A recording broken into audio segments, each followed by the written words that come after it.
इस वीडियो में हम देखेंगे कि किसी तार में जब धारा प्रवाहित की जाती है, यानी कि एक धारावाही चालक, तो उसके चारों ओर जो चुंबकीय क्षेत्र उत्पन्न होता है, जैसा कि ऑर्स्टेड ने अपने प्रयोग के द्वारा दिखाया था।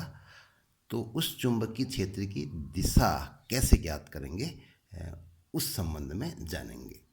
तो जब हमने ऑर्स्टेड का प्रयोग पढ़ा था, तो वहाँ पे हमने बात करी थी कि एक तार है, जैसे इसमें ऊपर की ओर को धारा प्रवाहित हो रही है और आई धारा प्रवाहित है। तो इसके कारण जो बल रेखाएं होती हैं वो वृत्ताकार, चुंबकीय बल रेखाएं वृत्ताकार होती हैं और इनका केंद्र जो है वो तार पर स्थित होता है।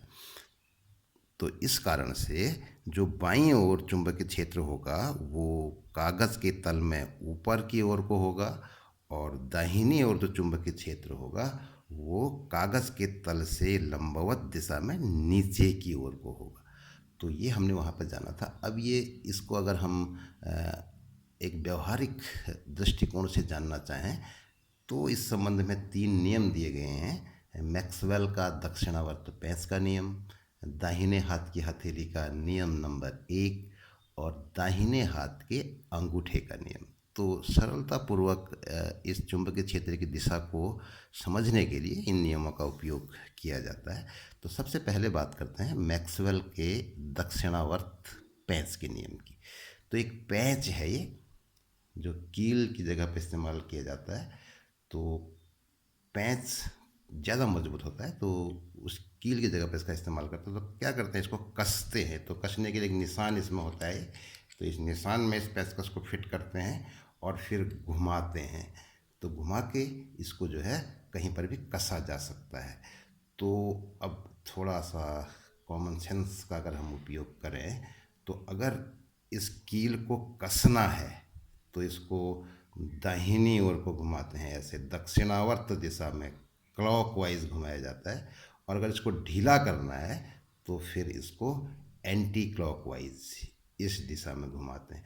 तो जब दक्षिणावर्त दिशा में घुमाते हैं तो कसा जाता है का मतलब हो गया ये आगे को बढ़ रहा है, यूं आगे को बढ़ रहा है। तो ये ज्ञान हमें होना चाहिए इस नियम को समझने के लिए। तो मैक्सवेल ने इस नियम में क्या कहा है कि अगर हम किसी पैच को घुमाने के लिए इस प्रकार घुमाएं, अपने दाहिने हाथ से पेंचकस को पकड़ के इस प्रकार घुमाएं कि पैच की नोक धारा की दिशा में आगे बढ़ी। जैसे कि यहाँ पर हमने तार लिया है, तो ये पैच है, तो इसको आगे बढ़ाने के लिए कैसे घुमाना पड़ेगा, यूं घुमाना पड़ेगा, दक्षिणावर्त दिशा में घुमाना पड़ेगा। ये अंगूठे पर ध्यान देना है, हमने अंगूठे से पकड़ रखा है पेंचकस, तो यूं घुमाना पड़ेगा। तो अब ये पैंच की नोक जो है वो आगे की ओर को बढ़ेगी, धारा की दिशा में आगे को बढ़ेगी। तो ऐसा करने में अंगूठा जिस दिशा में घूमता है, यानी अंगूठे का जो पथ है, तो अगर देखें तो कैसे घूम रहा है, अंगूठा वृत्ताकार पथ पर घूम रहा है और यूं घूम रहा है, यहाँ से ऊपर को आ रहा है और यहाँ से नीचे को जा रहा है। तो ठीक हमें तार के ऊपर आना है, जिस तार में धारा प्रवाहित हो रही है इसके ऊपर आना है और इसको घुमाना है। तो बाईं ओर अगर देखें तो अंगूठा ऊपर की ओर को आ रहा है और दाहिनी ओर को देखें तो अंगूठा नीचे की ओर को जा रहा है। तो इस प्रकार से बाईं ओर चुंबकीय क्षेत्र ऊपर की ओर को होगा, जैसा कि यहाँ पर दिखाया गया है, और दाहिनी ओर चुंबकीय क्षेत्र नीचे की ओर को होगा। वास्तव में ये जो दिशा होगी, जो वृत्त बन रहा है, ये सर्किल हमने यहाँ पर दिखा रखा है, तो अंगूठे का पथ है, यही सर्किल है अंगूठे का पथ। तो वास्तव में किसी भी बिंदु पर चुंबकीय क्षेत्र की दिशा उस बिंदु पर इस बल रेखा पर स्पर्श रेखा खींच के प्राप्त होगी।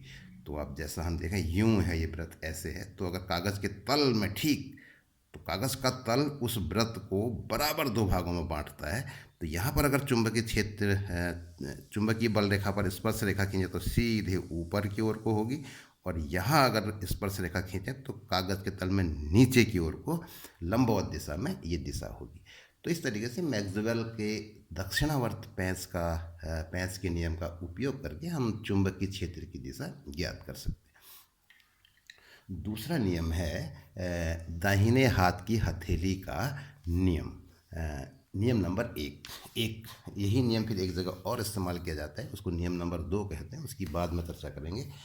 तो फिलहाल इसकी बात करते हैं। तो इसमें क्या है, हमको दाहिने हाथ को यूं फैलाना है। ये 4 उंगलियां एक दिशा में और अंगूठा इसके लंबवत दिशा में, ये ध्यान रखना। तो कैसे फैलाना है ये पहले पता होना चाहिए, इस तरीके से।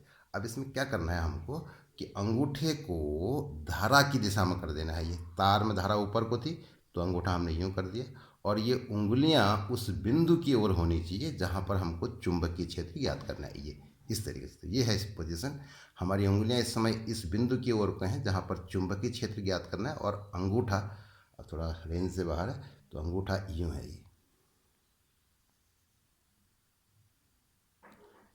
ये अंगूठा धारा की दिशा में है। तो ऐसे हमको हाथ को रखना है। अब हाथ से, हथेली से धक्का देने की दिशा, तो यहाँ पर देखें तो धक्का देने में ऊपर को उठेगा हाथ, ऐसे यूं धक्का दिया जाएगा। अगर यूं हमने हाथ रखा है तो धक्का देने की दिशा ऊपर को है। तो इस बिंदु पर, ये जो बिंदु है ये, इस बिंदु पर चुंबकीय क्षेत्र की दिशा ऊपर की ओर को होगी। और अगर इस बिंदु पर बात करें दाहिने बिंदु पर, तो अब हमको क्या करना पड़ेगा, हाथ को इस तरह से रखना है कि अंगूठा धारा की दिशा में हो और उंगलियां उस बिंदु की ओर को है। तो यूँ हमने करा तो हमारी उंगलियां इस समय इस बिंदु की ओर को है। इस बिंदु की ओर को उंगली लगाने से क्या करना पड़ेगा, हमको हाथ को यूँ रखना पड़ेगा, थोड़ा मोड़ना पड़ेगा हाथ, ऐसे यूँ रखना पड़ेगा। तो अब क्या है, अंगूठा धारा की दिशा में है, उंगलियां उस बिंदु की ओर को है, ये इस बिंदु की ओर को है जहाँ पर चुंबकीय क्षेत्र ज्ञात करना है। तो अब धक्का देने की दिशा कहाँ को है, कागज़ के तल में नीचे की ओर को, धक्का नीचे को लगेगा। तो अब चुंबकीय क्षेत्र जो है वो नीचे की ओर को होगा। तो इस तरीके से दाहिने हाथ की हथेली के नियम नंबर 1 का उपयोग करके भी हम चुंबकीय क्षेत्र की दिशा ज्ञात कर सकते हैं। आना वही है, हर बार इस बिंदु पर चुंबकीय क्षेत्र की दिशा ऊपर को होगी और इस बिंदु पर चुंबकीय क्षेत्र की दिशा नीचे को होगी। एक तीसरे नियम की भी हमने बात करी थी, दाहिने हाथ के अंगूठे का नियम। उसमें क्या करना है हमको, ये जो तार है, जिस तार में धारा प्रवाहित हो रही है, उस तार को हाथ से पकड़ना है। ऐसी कल्पना करनी है कि जैसे हमने उसको हाथ से पकड़ा है। जैसे मान लो ये तार की जगह हमने इस पेन का इस्तेमाल कर, पेन की नोक की जो दिशा है वो धारा की दिशा है।